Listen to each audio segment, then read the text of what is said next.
শহরের যান্ত্রিকতা থেকে একটু দূরে সবুজে ঘেরা চট্টগ্রামের ঐতিহাসিক সিআরবি এলাকা। চারপাশের এই স্নিগ্ধ পরিবেশ আর শীতল হাওয়া যে কারো মন জুড়িয়ে দেবে। বিকেলের সময় এখানে বন্ধুদের সাথে আড্ডা কিংবা একা সময় কাটানোর অনুভূতিই আলাদা। হ্যালো গাইস, আসসালামু আলাইকুম। আজকে আমরা চলে এসেছি সিআরবি চট্টগ্রাম।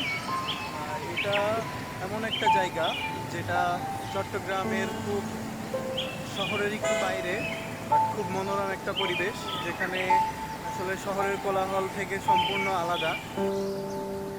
এবার চলুন সিআরবির মূল আকর্ষণ, এই শতবর্ষী গাছগুলোর কাছে। এই বিশাল শিরীষ গাছগুলো যেন সিআরবির এক একটি প্রাচীন প্রভাব।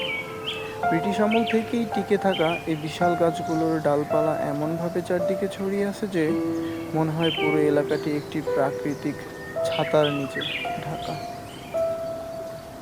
রোদের দিনেও এখানে এক স্নিগ্ধ ও শীতল ছায়া বিরাজ করে।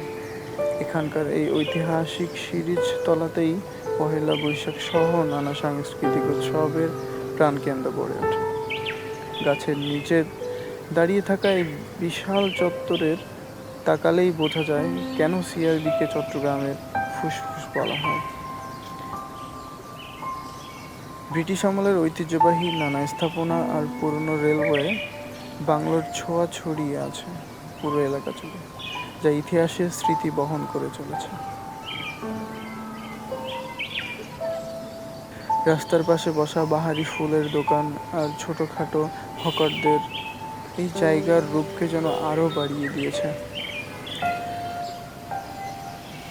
সবুজ পাতার ফাঁক দিয়ে রোদের লুকোচুরি আর চারপাশে মানুষের প্রাণবন্ত উপস্থিতি, সব মিলিয়ে সিআরবি মানেই অন্যরকম এক ভালো লাগা। তাহলে আর দেরি কেন, সুযোগ পেলে ঘুরে আসুন চট্টগ্রামের এই সুন্দর সিআরবি চত্বর থেকে।